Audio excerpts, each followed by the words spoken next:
Bienvenidos de nuevo a Battleforge Legends, el canal de YouTube especializado en relatar guerras, conflictos históricos y los secretos detrás de los eventos que han cambiado el mundo para siempre.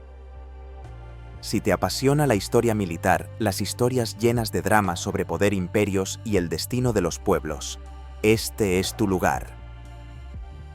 Pulsa el botón de suscribir ahora mismo y activa la campanita para no perderte ningún vídeo.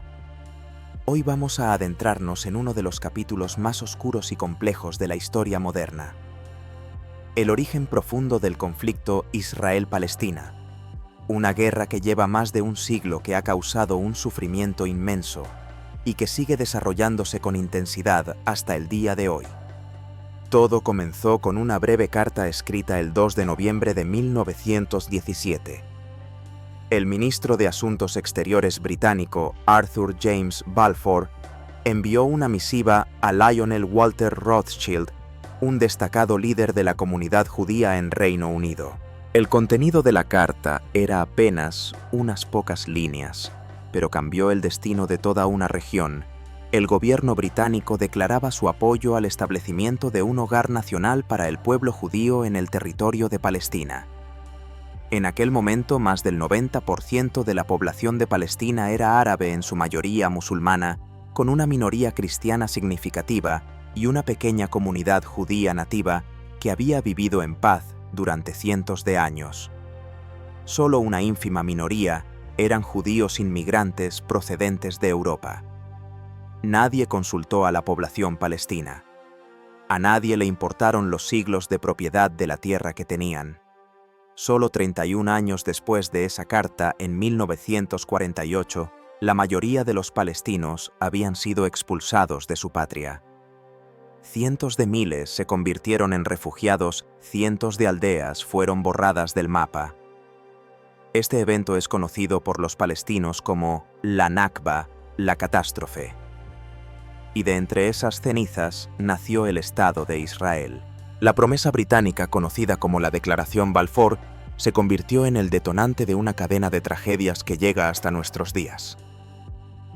Este vídeo os llevará a través de todo el recorrido desde el imperialismo británico, el auge del movimiento sionista, hasta las revueltas sangrientas, las masacres y la formación de las fronteras actuales. Si estás preparado para descubrir la verdad detrás de uno de los conflictos más persistentes del planeta, quédate con Battleforge Legends hasta el final. Dale like al vídeo.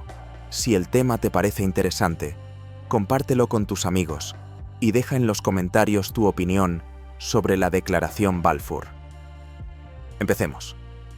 Queridos amigos, estamos en la segunda parte de la serie sobre los orígenes del conflicto Israel-Palestina en Battleforge Legends.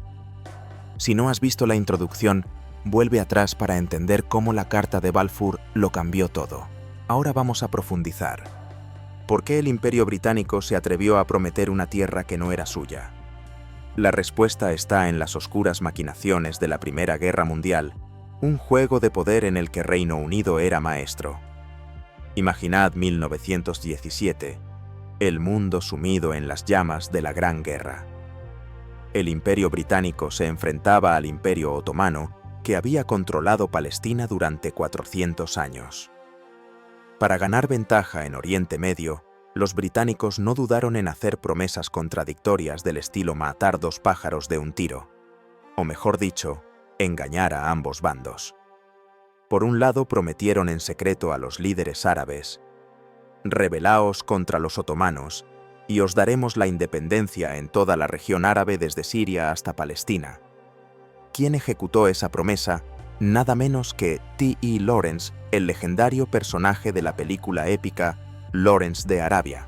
Seguro que recordáis las escenas en las que cabalga liderando a las tropas árabes en ataques sorpresa desde el desierto. No es solo cine, se basa en hechos reales. Lawrence convenció a las tribus árabes de confiar en la palabra británica, sacrificando miles de vidas para derrotar a los otomanos. Pero al mismo tiempo, los británicos prometieron exactamente lo contrario al movimiento sionista: os ayudaremos a establecer un hogar judío precisamente en Palestina. ¿Por qué? porque necesitaban dinero e influencia de las comunidades judías de Europa y Estados Unidos y razones estratégicas para controlar Oriente Medio tras la guerra. El resultado fue impactante solo un mes después de la Declaración Balfour, en diciembre de 1917. El general Edmund Allenby lideró las tropas británicas hasta Jerusalén. Entró a pie por la puerta de la ciudad en un gesto de respeto, una perfecta maniobra propagandística. Los 400 años de dominio otomano terminaron y Reino Unido tomó el control oficial de Palestina. Pero amigos, esto solo era el comienzo de la tragedia. Estas promesas contradictorias llevarían a una gran traición, revueltas sangrientas y finalmente la catástrofe de la Nakba, que detallaremos más adelante. ¿Recibieron los árabes la independencia prometida? ¿O todo fue solo una herramienta del imperialismo británico? Quedaos hasta el final porque la próxima parte revelará cómo el movimiento sionista se fortaleció de forma impresionante y por qué una idea considerada extremista cambió para siempre el mapa de Oriente Medio. Retrocedamos antes de 1917.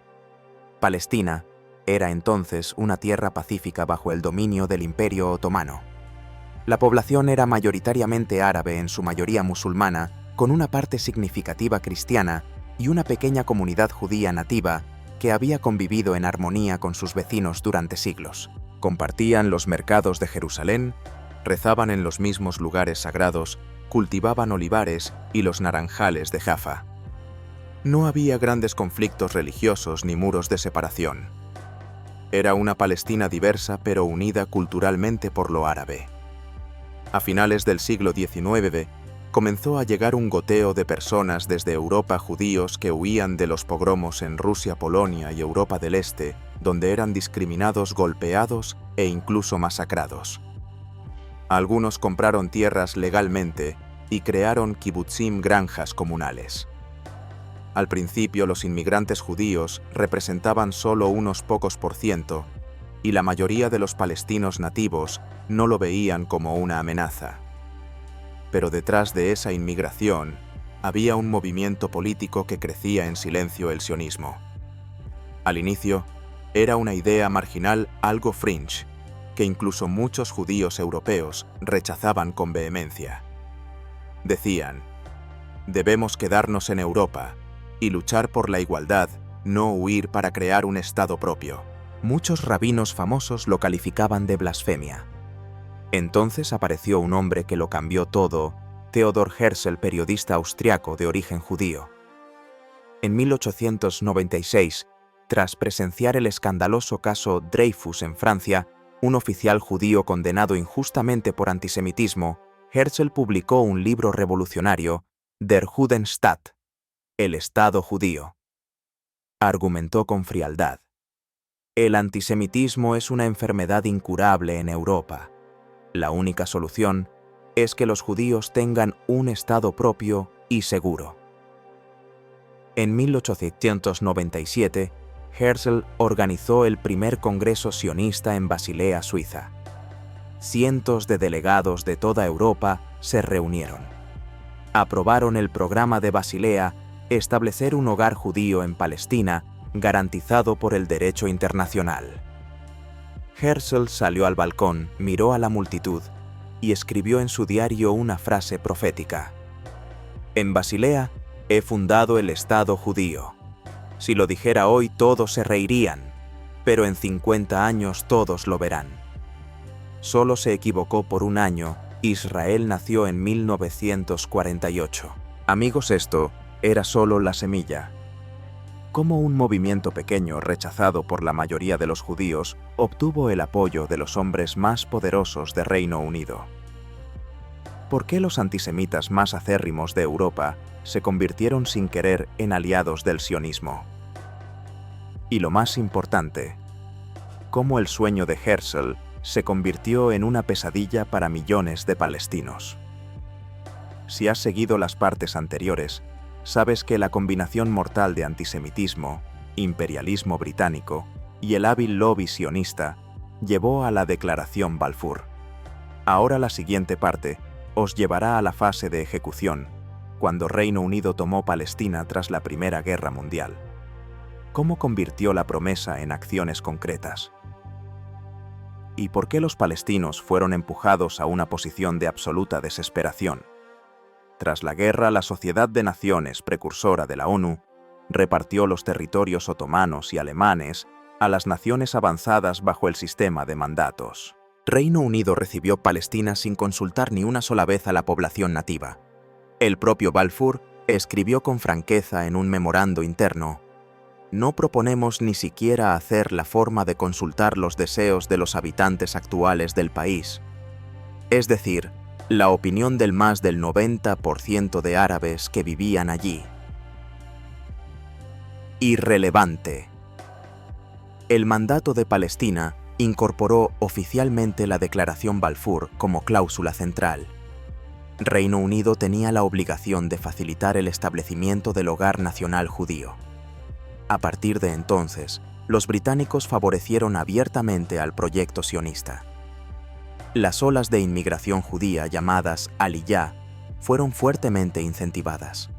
La población judía pasó de alrededor del 10% a casi el 30% en pocas décadas. No llegaron con las manos vacías, los sionistas construyeron un sistema paralelo completo. Escuelas modernas, hospitales, fábricas, bancos propios.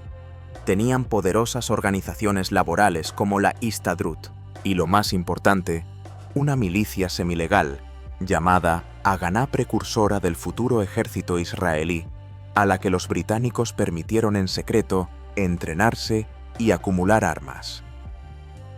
Al frente de todo estaba David Ben-Gurion, inmigrante de origen polaco, líder de la agencia judía. Esta organización funcionaba como un gobierno en la sombra, impuestos propios, políticas propias, incluso diplomacia propia. En otras palabras, dentro de Palestina se había formado un Estado dentro del Estado exclusivo para los inmigrantes judíos.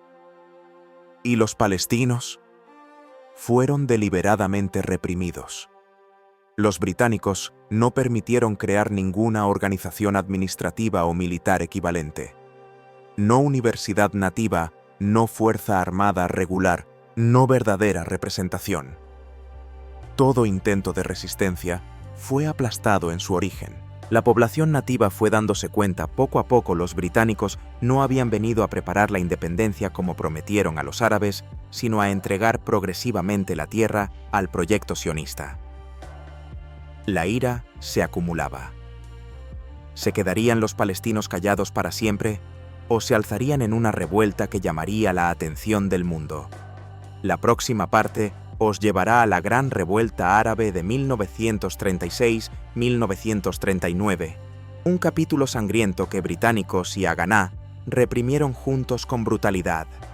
Miles murieron, decenas de miles fueron arrestados o exiliados, y desde ahí el camino hacia la Nakba quedó trazado. No apartes la vista de la pantalla. Si estás indignado por esta injusticia, dale like ahora mismo para apoyar la serie, comenta Mandate o Ben-Gurion abajo para que sepa que has llegado hasta aquí y comparte con tus amigos para que descubran juntos la verdad histórica.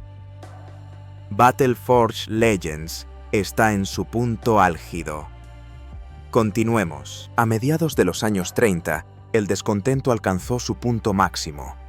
La población judía creció explosivamente por la inmigración masiva, la tierra se compraba a velocidad vertiginosa, los empleos eran ocupados progresivamente por mano de obra inmigrante.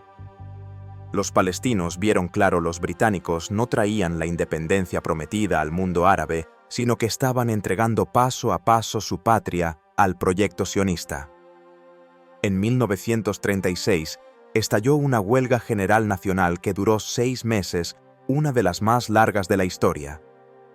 Después vino la revuelta armada, grupos guerrilleros atacaron cuarteles británicos, sabotearon comunicaciones, emboscaron convoyes militares. Reino Unido respondió con una brutalidad sin precedentes. Declaró el estado de emergencia, impuso toque de queda, castigos colectivos a aldeas enteras si escondían guerrilleros. Miles de casas fueron destruidas como escarmiento. Las tropas británicas llevaron a cabo detenciones masivas, torturas en prisión, ejecuciones públicas. Confiscaron armas a todas las familias palestinas mientras permitían en secreto que la Haganá milicia judía conservara e incluso ampliara sus arsenales. Incluso reclutaron a la Haganá como fuerza auxiliar para atacar conjuntamente aldeas palestinas sospechosas de albergar guerrilleros. En 1937, Reino Unido creó la Comisión Peel para solucionar el problema. El resultado. La primera propuesta de partición de Palestina, el Estado judío, recibiría las tierras más fértiles y se obligaría a trasladar forzosamente a unos 250.000 palestinos para limpiar la zona. Los sionistas lo aceptaron como base de negociación, pero los palestinos lo rechazaron con vehemencia, lo que llevó a una segunda fase de revuelta aún más violenta. Finalmente, en 1939, la revuelta fue sofocada en un mar de sangre. Unos 5.000 palestinos murieron. Miles resultaron heridos, más del 10% de los varones adultos fueron asesinados, detenidos o exiliados. Los líderes fueron deportados a las Seychelles, las organizaciones políticas prohibidas.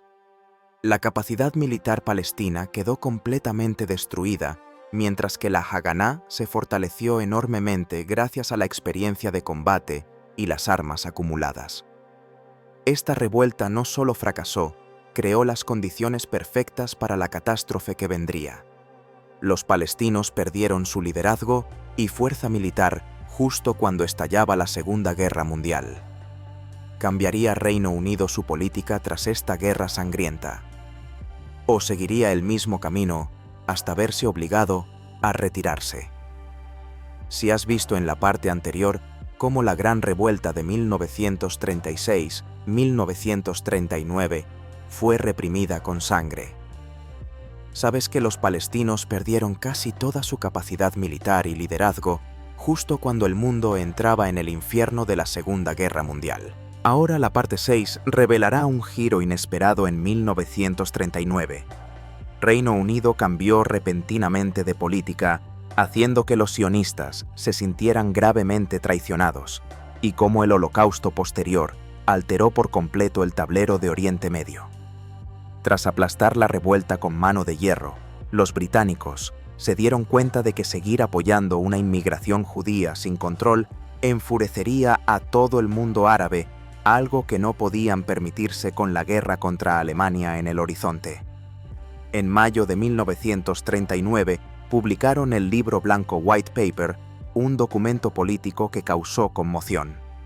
Contenido principal: rechazar la idea de partición, prometer la independencia de un Estado unitario en 10 años, con poder compartido entre árabes y judíos. Lo más importante, limitar estrictamente la inmigración judía a solo 75.000 personas en los próximos 5 años y restringir la compraventa de tierras de árabes a judíos. Para los palestinos fue la primera luz de esperanza tras años de injusticia, pero para los sionistas fue una puñalada mortal por la espalda. Lo llamaron la traición más negra, una sentencia de muerte para los judíos europeos. Las organizaciones sionistas moderadas protestaron pacíficamente, pero los grupos extremistas como Irgun y Lehi, conocido como Banda Stern, pasaron inmediatamente al terrorismo. Atentaron contra mercados árabes, asesinaron funcionarios británicos e incluso atacaron comisarías. Decenas de civiles palestinos inocentes murieron en los bombardeos de represalia. Y entonces, solo unos meses después, estalló la Segunda Guerra Mundial. Todo quedó congelado. Los sionistas moderados suspendieron temporalmente su lucha contra los británicos para concentrarse en combatir a Alemania. Muchos judíos palestinos se alistaron voluntariamente en el ejército británico contra Hitler. Pero luego ocurrió la mayor catástrofe de la historia de la humanidad, el Holocausto. 6 millones de judíos fueron asesinados sistemáticamente en los campos de concentración nazis. Los supervivientes, traumatizados sin familia ni bienes, solo tenían un deseo: abandonar Europa ensangrentada lo antes posible. Cientos de miles se dirigieron a Palestina desafiando las restricciones del Libro Blanco. Subieron a viejos barcos y cruzaron clandestinamente el Mediterráneo. Los británicos los interceptaban, los internaban en campos en Chipre o incluso los devolvían a Europa. El conflicto directo entre británicos y sionistas estalló el atentado contra la sede británica en el Hotel King David de Jerusalén en 1946, causó casi 100 muertos. Los palestinos ya debilitados tras la revuelta solían convertirse en víctimas inocentes de este espiral de violencia. Tras la guerra, Reino Unido estaba exhausto y los sionistas más fuertes que nunca gracias a la experiencia y las armas acumuladas. ¿Podrían los británicos mantenerse en Palestina? ¿O soltarían la mano y dejarían que la ONU decidiera el destino de esa tierra? Queridos amigos, bienvenidos de nuevo a Battle Force Legends, la serie que nos lleva a los momentos más decisivos de la historia moderna de Palestina. Si has seguido la parte anterior, sabes que tras el Holocausto y la Segunda Guerra Mundial, Reino Unido estaba agotado, atacado constantemente por los sionistas, mientras los palestinos aún no se habían recuperado de la sangrienta revuelta de 1936-1939. Ahora la parte 7 os llevará al año 1947, el momento en que los británicos soltaron la mano y entregaron el destino de Palestina a la ONU, y lo que ocurrió después dejó al mundo atónito. En 1947, el Imperio Británico ya no podía sostenerse. El costo del mandato era demasiado alto. Las tropas estaban cansadas, la opinión pública británica estaba indignada por los atentados de Irgun y Lehi. Los sionistas estaban entonces más fuertes que nunca. La población judía había pasado de cerca del 10% a casi el 30%, aunque solo poseían legalmente entre el 6 y el 7% de la tierra. Sin embargo, la agencia judía de David Ben Gurion funcionaba como un gobierno real con impuestos, escuelas, hospitales y especialmente la milicia Haganá, con decenas de miles de soldados bien entrenados, armas modernas acumuladas de la Segunda Guerra Mundial e incluso oficiales que habían combatido con los aliados. En cambio, los palestinos seguían siendo la mayoría absoluta en población, pero los británicos les habían impedido deliberadamente desarrollar cualquier estructura administrativa o militar. Líderes exiliados, organizaciones prohibidas, armas confiscadas por completo. Prácticamente no tenían fuerza armada regular para defenderse. En febrero de 1947, Reino Unido anunció su retirada y entregó el problema de Palestina a la ONU, que acababa de crearse y representaba solo una pequeña parte de los países del mundo. Muchos países árabes ni siquiera participaban aún. La ONU creó el Comité Especial UNESCOP para investigar. Tras unos meses, el comité propuso dividir Palestina en dos estados. Un estado judío recibiría el 55% del territorio, incluido el vasto desierto del Negev, aunque los judíos eran solo un tercio de la población y poseían menos tierra. El estado árabe recibiría el 45% y Jerusalén sería internacionalizada. El 29 de noviembre de 1947, la Asamblea General de la ONU votó 33 a favor, 13 en contra, 10 abstenciones. El plan de partición fue aprobado. Los sionistas lo celebraron y lo aceptaron, aunque querían más. Los palestinos y los países árabes lo rechazaron rotundamente. ¿Cómo entregar más de la mitad del territorio a un grupo que ni siquiera llegaba al tercio de la población? Inmediatamente estalló la violencia. Comenzó la primera fase de la guerra, 1947-1948, conocida como Guerra Civil, entre las comunidades judía y árabe en Palestina. Pero no fue una guerra equilibrada. Aquí todo se salió de control. Los sionistas no solo querían la parte asignada por la ONU, tenían planes mucho más ambiciosos. ¿Cuánto territorio adicional ocuparían? y cómo cientos de miles de palestinos desaparecieron repentinamente de su patria en pocos meses, David Ben-Gurion y los líderes sionistas no se conformaron con el 55% asignado por la ONU. Tenían un plan mayor, el Plan Dalet Plan D, aprobado en marzo de 1948 con instrucciones claras: ocupar áreas estratégicas fuera de la partición, destruir aldeas árabes en rutas de suministro y limpiar zonas provocando pánico para que la población huyera por sí misma. Las operaciones comenzaron de inmediato. Las fuerzas Haganah Palmach e Irgun atacaron masivamente aldeas, bombardearon mercados, emboscaron convoyes civiles. Pero el evento que conmocionó al mundo fue la masacre de Deir Yassin el 9 de abril de 1948. Esta pequeña aldea estaba fuera del área asignada al Estado judío, pero fue atacada por Irgun y Lehi. Más de 250 civiles, principalmente mujeres, niños y ancianos, fueron asesinados con brutalidad, fusilados, apuñalados, arrojados a pozos o quemados vivos en sus casas. La noticia corrió como la pólvora y provocó pánico nacional. Miles de palestinos abandonaron sus aldeas temiendo el mismo destino. Se documentaron decenas de masacres similares, Salha Sasa, Abu Shusha, cada una con el claro objetivo de crear un efecto dominó para que la población se desplazara masivamente. Para el 15 de mayo de 1948, cuando terminó oficialmente el mandato británico, entre 250.000 y 300.000 palestinos ya eran refugiados. Amigos, esto aún no era el final. Cuando se proclamó el Estado de Israel, los ejércitos de países árabes intervinieron, pero ¿lograrían salvar algo? ¿O los sionistas ocuparían el 78% de Palestina y expulsarían a cientos de miles más al desierto?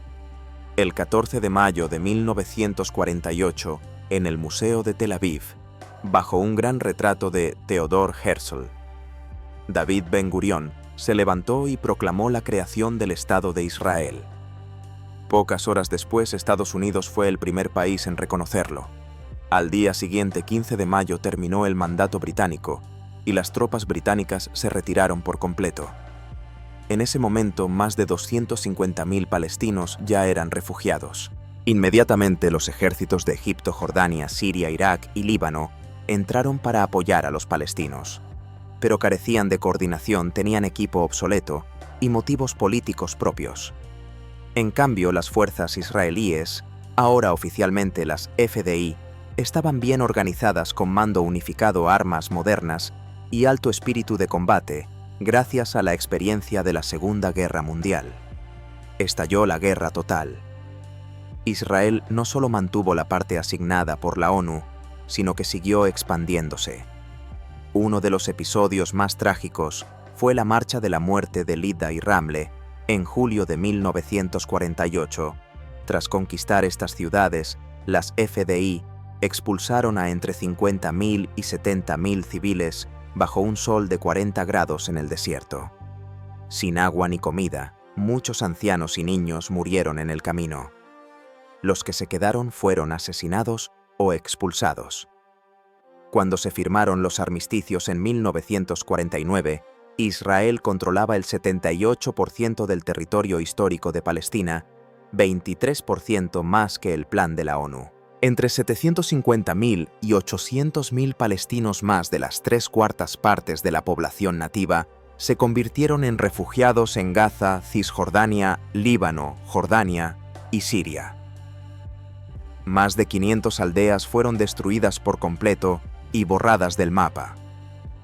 La ONU aprobó la Resolución 194, afirmando el derecho de retorno de los refugiados, pero nunca se ha aplicado. Queridos amigos, hemos recorrido juntos el largo camino desde la Declaración Balfour de 1917 hasta la Nakba de 1948. Esta es la parte final, el cierre de la serie, donde miramos las consecuencias que duran más de un siglo y la dolorosa situación actual. La Nakba no terminó en 1949. Lo ocurrido en 1948 fue solo el inicio de un proceso continuo de expulsión y ocupación de tierras. Tras la guerra, Israel promulgó leyes que permitieron confiscar las propiedades de cientos de miles de refugiados con la excusa de ausentes. Millones de dunams de tierras agrícolas, casas y naranjales pasaron a manos del nuevo Estado. Los esfuerzos posteriores de paz, desde la Conferencia de Lausana de 1949 hasta los Acuerdos de Oslo de 1993, intentaron repartir de nuevo lo que quedaba, pero la parte ofrecida a Palestina se redujo cada vez más del 45%, según el Plan ONU de 1947, al 22% en las propuestas de Oslo, y ahora solo fragmentos dispersos en Cisjordania y Gaza. La paradoja demográfica es lo que más sorprende a muchos tras la guerra de 1967. Israel ocupó Cisjordania, Gaza, Jerusalén, este y los altos del Golán. Desde entonces, en todo el territorio histórico de Palestina, desde el río Jordán hasta el Mediterráneo, la población judía y no judía, principalmente palestina, es casi igual, unos 7 millones por cada lado. Pero solo los judíos tienen plena ciudadanía, derecho al voto y libertad de movimiento. Los palestinos bajo ocupación viven sin nacionalidad, sin voto nacional y bajo control militar diario.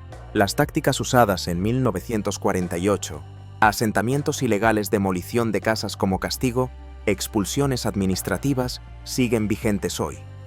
Miles de casas palestinas han sido demolidas desde 1967. Los asentamientos judíos brotan como setas en Cisjordania, fragmentando el territorio palestino en zonas aisladas y haciendo prácticamente imposible la creación de un Estado independiente continuo. Muchas organizaciones internacionales de derechos humanos, de prestigio, Amnistía Internacional, Human Rights Watch, la israelí B'Tselem e incluso informes de la ONU han calificado este sistema como apartheid, un régimen de discriminación sistemática basado en etnia y religión. Amigos, más de 108 años después de la breve Carta de Balfour, el conflicto no tiene final. Millones de palestinos siguen viviendo como refugiados o bajo ocupación. La gran pregunta que nos deja la historia: ¿llegará alguna vez la justicia? Gracias por acompañar a Battleforge Legends durante toda esta larga serie. Si el vídeo te ha aportado valor, dale un buen like. Compártelo con amigos y familiares para que más personas conozcan esta verdad histórica. No olvides suscribirte y activar la campanita. Esta historia nos recuerda que las decisiones de las grandes potencias suelen pagarse con sangre y lágrimas de los pueblos pequeños. La justicia aún no ha llegado, pero la verdad debe contarse para que las futuras generaciones no repitan los errores. En el próximo vídeo, analizaré en profundidad la Guerra de los 6 días de 1967, el momento que cambió por completo el mapa de Oriente Medio y creó la ocupación que dura hasta hoy. ¿Estás preparado? Nos vemos en el próximo vídeo Battleforge Legends, donde la historia cobra vida.